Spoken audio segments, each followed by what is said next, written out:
Saludos estudiantes de la carrera de terapia ocupacional. Yo soy Guillermo Fernández, psicólogo y el encargado de la clase de Psicología Social y Psicología del Trabajo en segundo año y de Sistematización de Experiencia, Investigación, Acción Participativa en tercer año. En este caso, este video primero es para saludarlos, darle la bienvenida al año y explicarles el programa y qué queremos lograr con el curso de Psicología Social y del Trabajo este semestre. Por lo mismo, hay tres elementos que le tengo que plantear. Primero, que me hubiese gustado conocerlos en otras circunstancias, ya que esto no es lo ideal, pero se entiende que hay una bien superior que es la salud de cada uno. En segundo lugar, que esto va a modificar un poco la forma en que yo hago clases. En general, las clases que realizo tienen dos elementos, uno teórico en la primera hora y uno práctico, donde ejecutamos actividades en relación a lo que vimos en la primera hora, que lamentablemente no vamos a poder realizar esta vez, por lo menos hasta que no termine la pandemia. Y en tercer lugar, como tenemos que buscar otra estrategia, los profesores, la secretaria académica como Alejandra y los distintos estamentos de la escuela han dicho que no todos ustedes tienen la posibilidad de acceder a Internet de forma inmediata. Hay limitantes, planes, falta de equipo. Por lo mismo, la mayoría de las actividades que vamos a tener que realizar este semestre no van a ser directamente en el horario de trabajo, aunque sí voy a intentar mantener lo mejor posible el trabajo en grupo. Dicho eso, vamos a partir directamente con el Power para explicar un poco de qué se trata esto de la psicología social y del trabajo, haciendo una salvedad.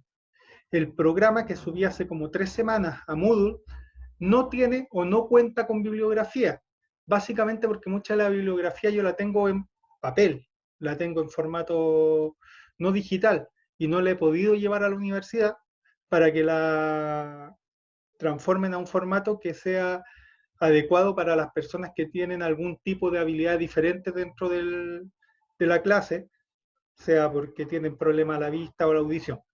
Dicho eso, vamos a partir con el Power.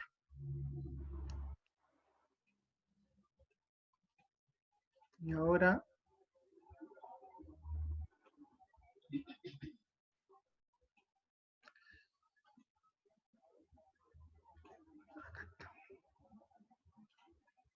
Perfecto.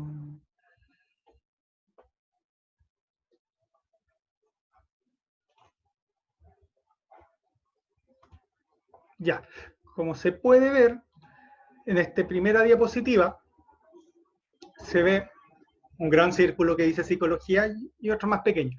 Básicamente lo que quiero graficar es que, partiendo del supuesto de que la psicología es un compendio de conocimiento más o menos acabado, lo cual es bastante discutible, hay distintas ramas de la psicología, o más bien dicho, distintos campos de investigación donde las personas han intentado especializar. Está la psicología clínica, que es la clásica, la que la mayoría de las personas conocen, la psicología social, la psicología educacional, laboral, comunitaria, y un sinfín de otras ramas, que en este caso nos vamos a concentrar en el que le da el nombre a este curso, que es el de la psicología social.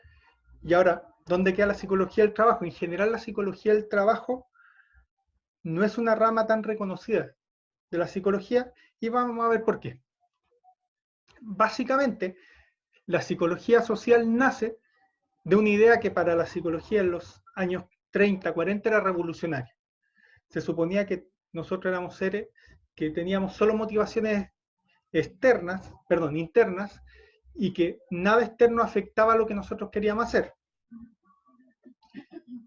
Grandes psicólogos de los años 40 que intentaron entender el fenómeno del fascismo, y posteriormente la mayor parte de psicólogos refugiados de la Alemania nazi en los 50, no puede creer que eso sea verdad, básicamente porque no pueden entender cómo el pueblo alemán y grandes partes de Europa abrazaron el fascismo. En ese sentido empiezan una investigación y parten de una lógica que después vamos a ver en la próxima clase, que tiene que ver con el trabajo de Levin, o Lewin, para decirlo en castellano, que hace referencia a que fue el primer científico que planteó algo que en ese momento es revolucionario, que a nosotros nos puede parecer bastante simple, que es el hecho de que el contexto determina mucho nuestros comportamientos, mucho de nuestros valores y muchas de nuestras actuaciones, que no todo nace de nosotros. En ese sentido, la psicología social, ese es su elemento básico. O sea, no existe psicología social si no se entiende que el medio puede afectar tanto las decisiones como el comportamiento, no solo de la persona, sino de grandes grupos de personas. Dicho esto, para enlazarlo con la psicología del trabajo, la psicología del trabajo como tal no existía, no se conocía, no. De hecho, no hay en casi ningún curso algo que se llame psicología del trabajo. Pero en el 1930, 1940, se da una experiencia que es considerada revolucionaria hasta el día de hoy, que son los primeros estudios científicos en el trabajo, en donde lo que se veía era cuánto se demoraba las personas en producir, con cuánta luz producía de mejor forma, cuánto tiempo de descanso, y se intentó estandarizar para mejorar la producción desde una perspectiva fordista, donde la persona no valía mucho. Básicamente la persona era un ser necesario dentro de una maquinaria que, si no existían las personas, funcionaría perfectamente. Entonces las personas teníamos que buscar la situación en que trabajaran mejor. Básicamente eso. Pero un científico hizo un experimento. Básicamente esto fue trabajado por varios, fue un equipo en verdad, que estaba integrado por psicólogos, pero también por ingenieros. Y simplemente dijeron ya cuánta luz se necesita para que los trabajadores trabajen mejor. Y básicamente eso se le llama el efecto de Hurton-Wurtz. Básicamente lo que pasó fue que pusieron un grupo de control, clásico en los experimentos, y un grupo donde se le bajó la luz y otro al que se le aumentó la luz. Y los resultados fueron terribles, porque los tres grupos subieron su productividad. O sea, los que tenían más luz trabajaban y producían más.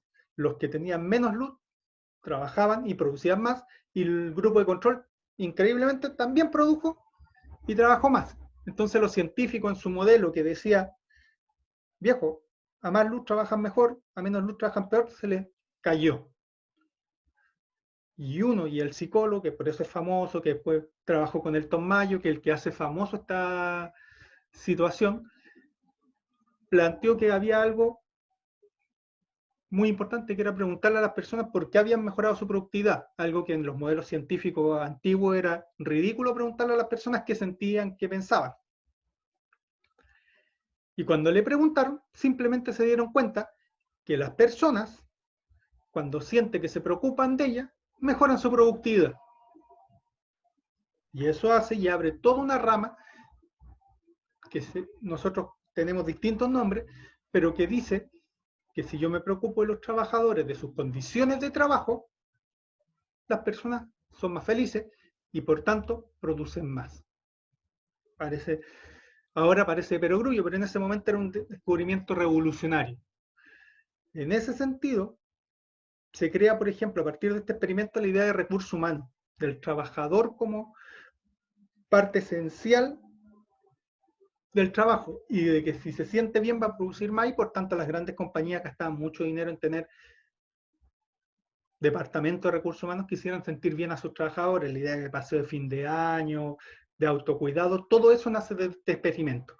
Para eso les voy a mandar un paper junto con este video para que ustedes lean. No es obligatorio que lo lean, como les dije, yo no voy a dar bibliografía obligatoria porque considero que no están dadas las circunstancias para que todos puedan leer o todos puedan acceder a la información de la misma manera, pero sí es interesante que lo lean para que entiendan. Aparte, es un texto del 1957, lo cual tiene varias particularidades. Las críticas son mucho más duras, no hay una enfermedad de citar a cada autor a y por haber, sino que se habla de lo que se hizo, se hace una descripción, un artículo bastante interesante en ese sentido. Y por último, nos muestra la mentalidad o la forma que elaboraban el problema las personas en esa época. Todo el análisis del trabajo como un fenómeno social que nos afecta en nuestros distintos tipos de vida, lamentablemente se ha compartimentalizado. Cuando hay una división gerencial, se habla de psicología laboral. ¿Qué quiero decir? Por ejemplo, a mí como psicólogo me contratan para hacer test de ingreso a la empresa para ver quién es el candidato más adecuado para un puesto de trabajo. Eso entra dentro de la psicología laboral. Si busco estrategias para que la gente se sienta mejor un día haciendo yoga 10 minutos antes de ingresar al trabajo, entra dentro de la psicología laboral. Por otro lado, si yo estudio los efectos negativos en los trabajadores de las condiciones laborales actuales, eso normalmente pasa a la psicología clínica y se llama estrés bueno, en verdad. Ya no existe el estrés en el DSM-5, sino que se llama depresión ansiosa. Pero se entiende, se ve los efectos negativos en la salud, pero no se estudia las causas o cómo la relación de la persona con el trabajo causa esa enfermedad. Y eso es lo que ve la psicología del trabajo, y eso vamos a intentar analizar en la última unidad de este curso. Ahora vamos a ver las 3 unidades principales del curso. Por un lado vamos a analizar diferentes escuelas de psicología social.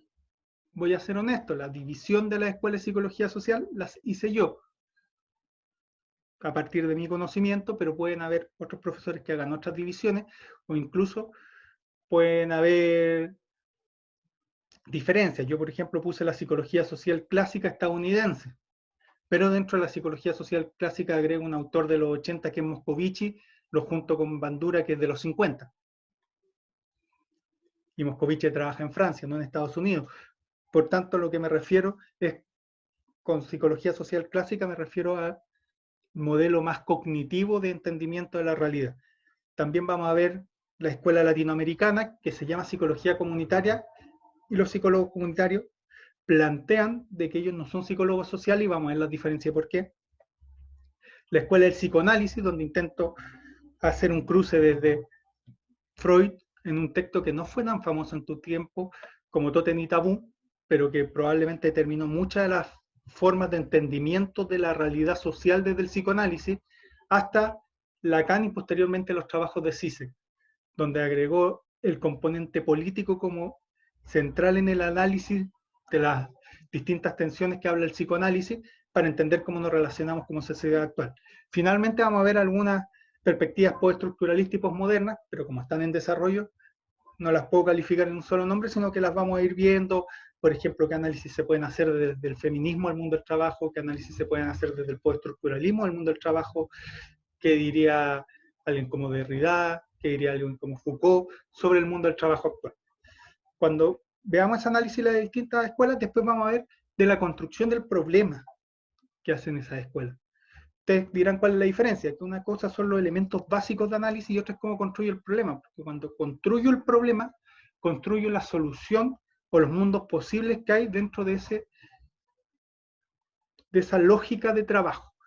Voy a dar un ejemplo, la psicología social clásica genera estudios valiosísimos, pero es hecha por o personas que escaparon de la Alemania nazi, o judíos que quisieron entender el horror de la Alemania nazi. Por tanto, todos sus proyectos de estudio tuvieron que ver, por ejemplo, Levin con el liderazgo y comparar el liderazgo fascista con el liderazgo democrático. Alport hizo todo su trabajo en relación a las actitudes y cómo esto explicaba el racismo. Bandura, el modelaje social a partir de la violencia aprendida. Y a Zimbardo y su experimento de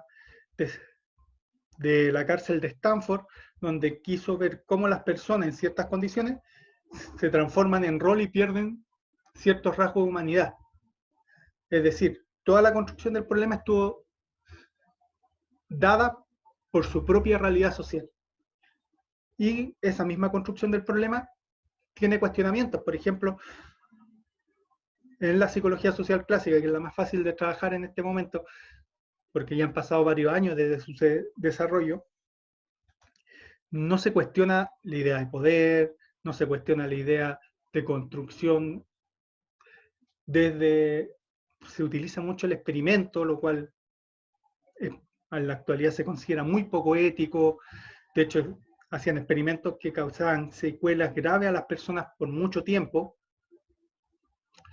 No se cuestiona los parámetros desde donde realizo ese experimento, o sea, en general eran personas blancas altamente educadas, intentando explicar fenómenos que les pasaban a personas, por ejemplo, de color o de otro fenotipo, explicando la pobreza desde sus posturas privilegiadas. Entonces, por un lado, vamos a ver todos los elementos de estas 4 escuelas y posteriormente cómo construyen el problema. Y finalmente vamos a ver cómo estas distintas escuelas aportaron o dan herramientas para entender el mundo del trabajo actual. Desde la psicología social clásica, que logró tener esta experiencia de que, viejo, si los trabajadores se sienten bien, es mucho más importante que si tienen buena o mala iluminación.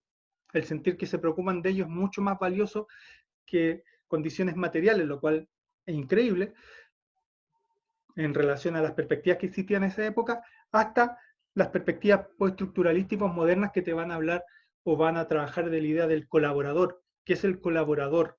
¿Un trabajador o es una nueva forma de explotación mucho más avanzada, mucho más sutil, basada en un sentido de pertenencia de la persona? Yo no trabajo para Uber, soy un colaborador de Uber, pero no tengo seguro social, no tengo sueldo, no tengo asegurado casi nada.